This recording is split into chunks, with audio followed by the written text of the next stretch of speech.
everyone. It is February 25th, 2014. It's Tuesday.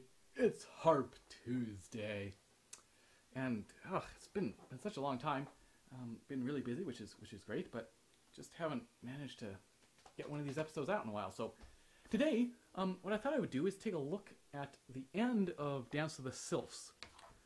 I'm going to be performing it on this coming Monday, and been working on it, and as well as some other upcoming events. And I thought, hey, this would be a great piece to talk about. So one of my favorite pieces.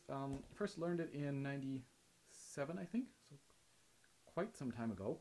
Felix Godefroid was a Belgian harpist and composer. Wrote some wonderful stuff, very suited to the instrument. Very sort of mid-late romantic period. And this Danse of the Sylphes was one of my favorite pieces of his. So it's, it's got sort of an introduction, then we get this little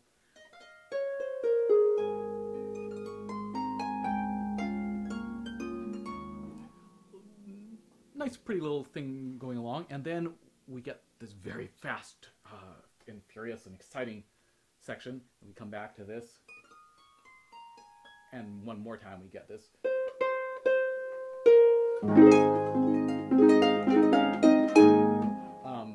So I recorded that the end of the piece, and you should be seeing a link right here to go and watch that, and then come back here and listen as I talk about a little bit about that. So the first little section that we get right is this 4, 2, 3, 1. Sorry.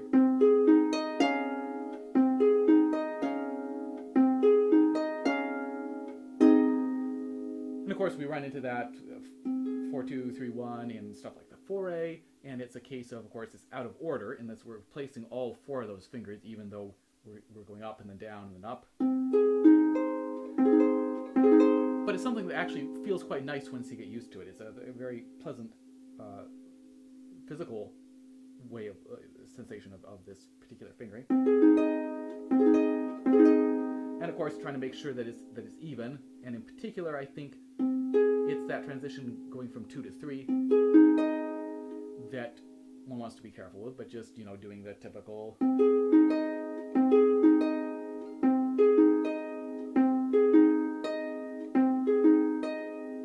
Listening.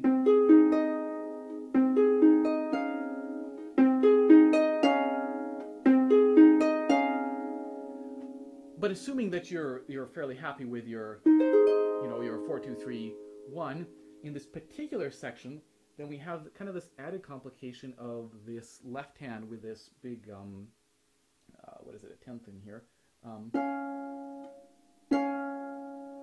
And for me, normally I would point my fingers down using the side of the fingers, and here, in order to avoid buzzing, I have to sneak this 4th finger in right between these guys that have just been played, and with this big stretch, I find I end up having my hand a little bit more like this. You can probably see in the video, rather than like this,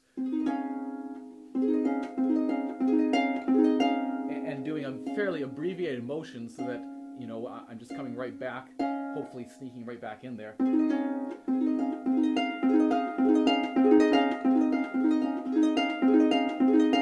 So for this, I think just some fast practice.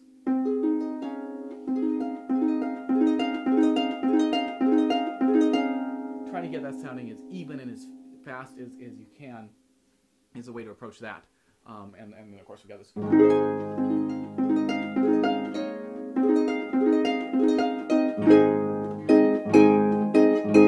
A bit of a jump for the right hand.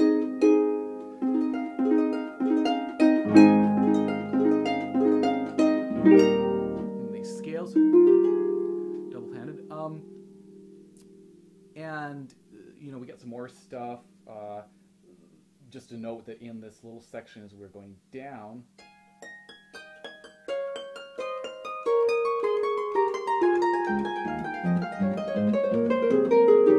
I think the suggested fingering is right. Yeah, is to slide that thumb. So do 2, 3. And for me, I find it more comfortable to do 1, starting on the top, 1, 2, and play the third with 3 and 4. So the single notes are always 1 and 2, and then the chord, you know, the third, is always 3 and 4, so no sliding involved.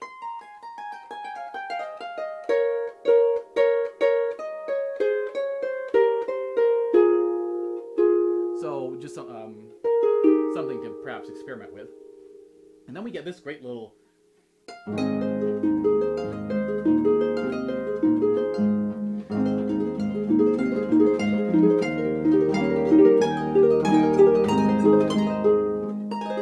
section. And there, it's, you know, I talked in the episode on the books etudes, there was one etude where you're going, you know, doing some of that arpeggiated chords, I guess, where you're just going up and down on a chord. That's pretty much what you're doing here, but you're throwing in this grace note with a thumb slide. So instead of, we get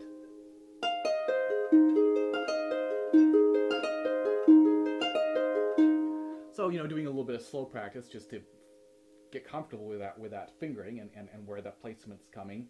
You know, here's how it sounds without the grace note.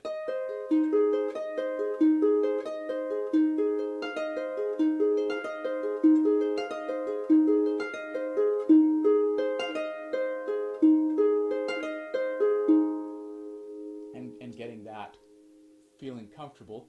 And for me, when I'm working on this and when I'm playing it, I really have a feeling of strength and connection to the strings, so that I'll practice it slowly.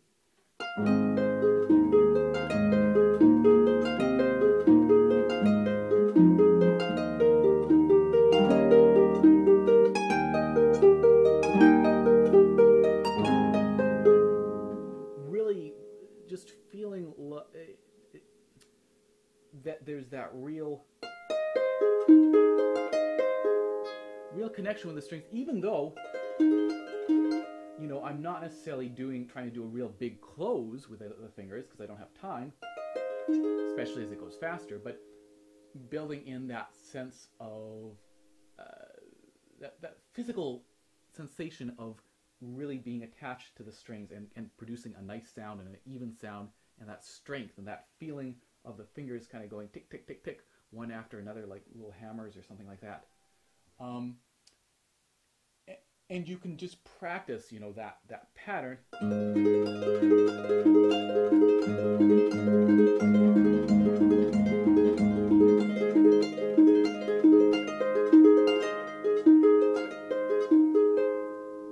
Just to try to get that going, yeah, you know, as fast and even as you can.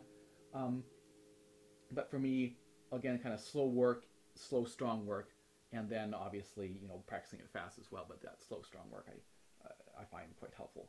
And we work our way up. Sorry.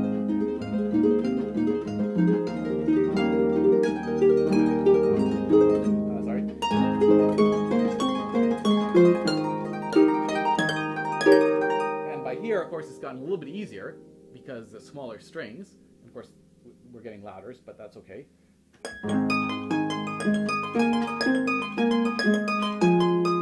Then we got this big jump. So you can practice just the end of that.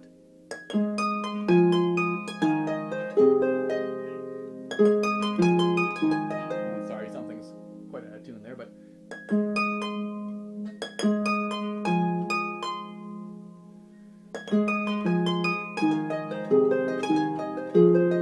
so working on that transition, because it's fun to be able to just I kind of messed that up.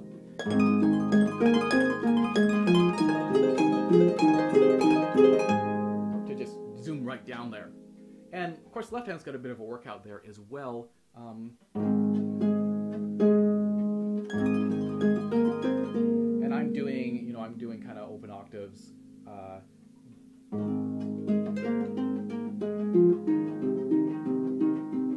Because certainly I think you'll want to at this point, and to try to switch from up here to down here, you know, normal to open, I think would just be slow you down too much. So the final thing I want to talk about is the end, which has these great big jumps. You know, and you don't really have time to look, right? If you're trying to go, if you want to go,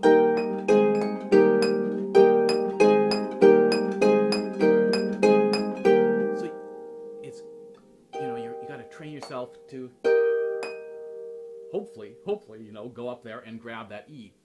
And of course, one of the things is, in a performance situation, we hear that it's loud and that it's high, but it's not always obvious if you've missed it, right? So, you know, my own personal preference is to go for it, right? To capture that excitement and not play it safe and hope you make it. And obviously, you know, practice to try and make sure that you do make it.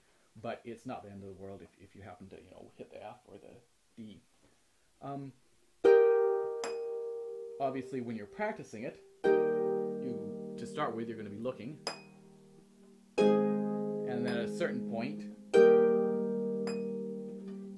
do it without looking, and you know your ear will tell you, "Oh, I missed it." Double check. No, we're up. I think it's here. Well, maybe that's a little bit low. Oh, it was too low. There it is. And just building that physical awareness of where everything is.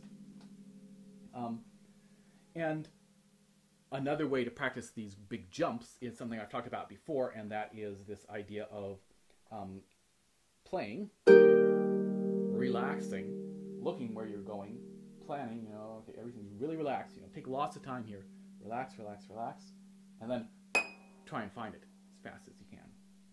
So, relax, look where we're going, think about it, find it.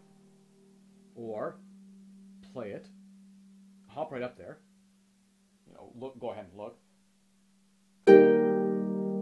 Hopefully you get on it, but if you don't, that's okay. And then relax, so build that sensation of relaxation at the top as well.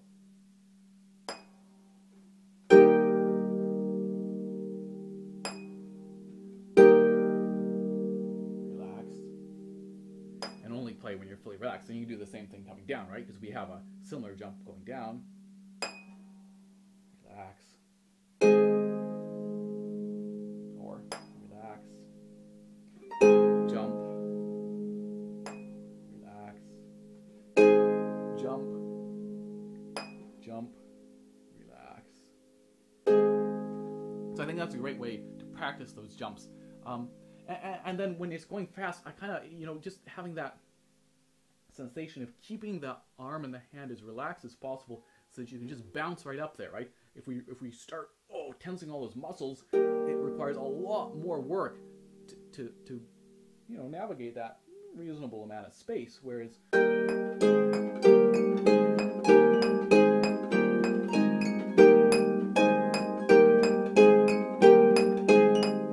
if we're trying to just kind of bounce back and forth and stay relaxed, that's going to make it easier. So anyway, a great piece of music, and just a short little look then at the towards the end of the piece. If you're in Victoria, come out and listen to me on Monday. Should be some information, I guess, coming up here. And in the meantime, I'll see you.